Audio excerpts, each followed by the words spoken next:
Vous donnez quoi, bon? En instance, les juges se sont prononcés sur la matière factuelle et ont décidé à 2 contre 1 de l'acquittement de Laurent Gbagbo. En appel, il s'agit d'une volonté exprimée par le parquet de voir Laurent Gbagbo maintenu en détention le temps qu'il décide de faire appel ou pas.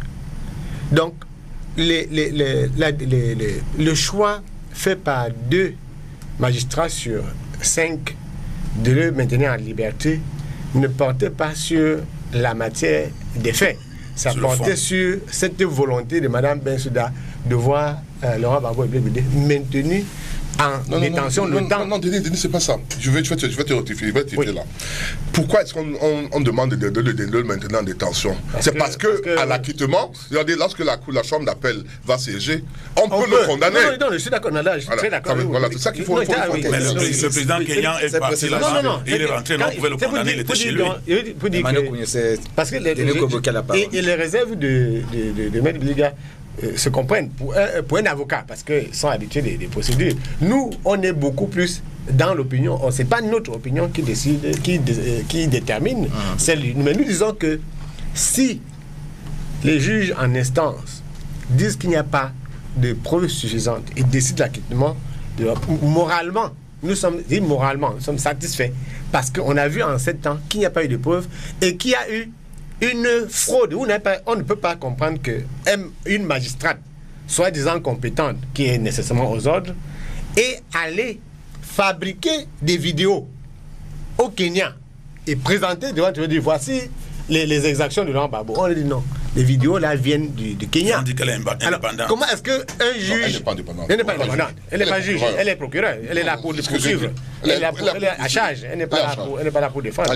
Mais il dit que quand vous avez... C'est-à-dire quand si on était dans un pays comme les États-Unis, ça c'est du parjure. C'est-à-dire le fait de mentir devant une cour, le fait de fabriquer un élément comme procureur pour venir accabler de justiciables, vous disqualifie pour tout autre, pour continuer. Mais Mme Bensouda continue tranquillement ses opérations.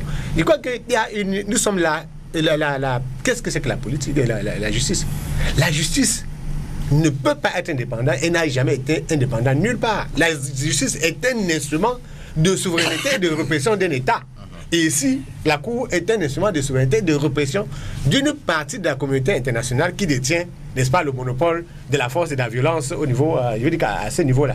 C'est pourquoi, devant tout le monde, on voit comment la volonté qui est manifestée, c'est de maintenir Laurent Gbagbo et Blé Goudé en prison. Peut-être beaucoup plus Laurent Gbagbo. Pourquoi?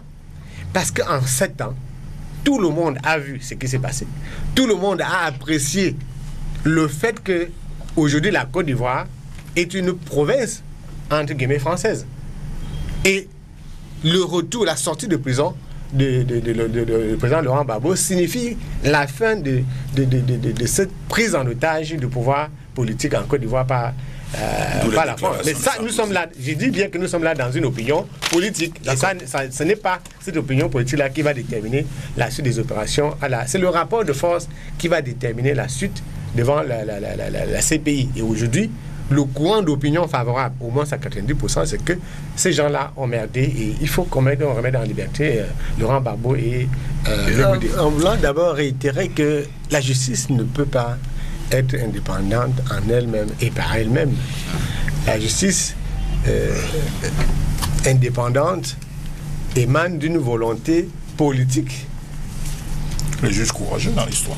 Non, parce qu'il y a eu les juges courageux à la CPI qui ont décidé de l'acquittement de Gbagbo. Ça existe. Et comme ce n'était pas une affaire de justice, mais une affaire de politique et de rapport de force, on dit ok, on te maintient en prison. Ça, ce serait peut-être une rare fois où on sait officiellement que des juges ont dit que M.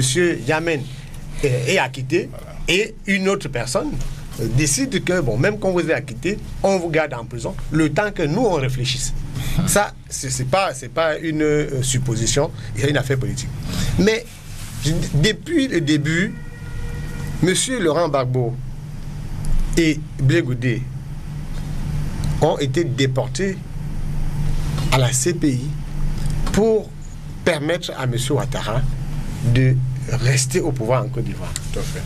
Aujourd'hui, laisser sortir Blé Goudé et Laurent Gbagbo signifie mettre un terme à la régence de M. Ouattara à la tête de la Côte d'Ivoire. C'est de ça qu'il s'agit. Il ne s'agit pas de procédure à la cour pénale. Il s'agit de la volonté exprimée par ces maîtres-là de le garder en prison.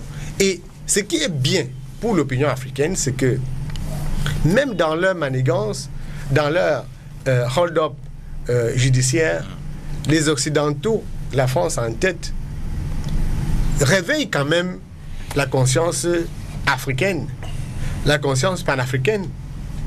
Ces manigances-là parlent aux Africains.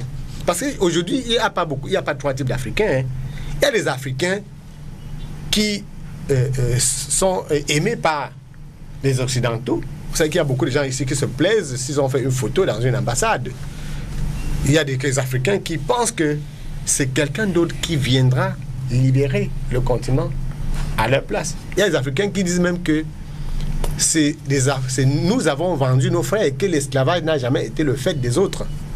Il y a cette jeune génération d'Africains-là qui monte, qui pense que l'autodétermination est un mot qui a un sens ou un mot qui doit avoir un sens pour nous.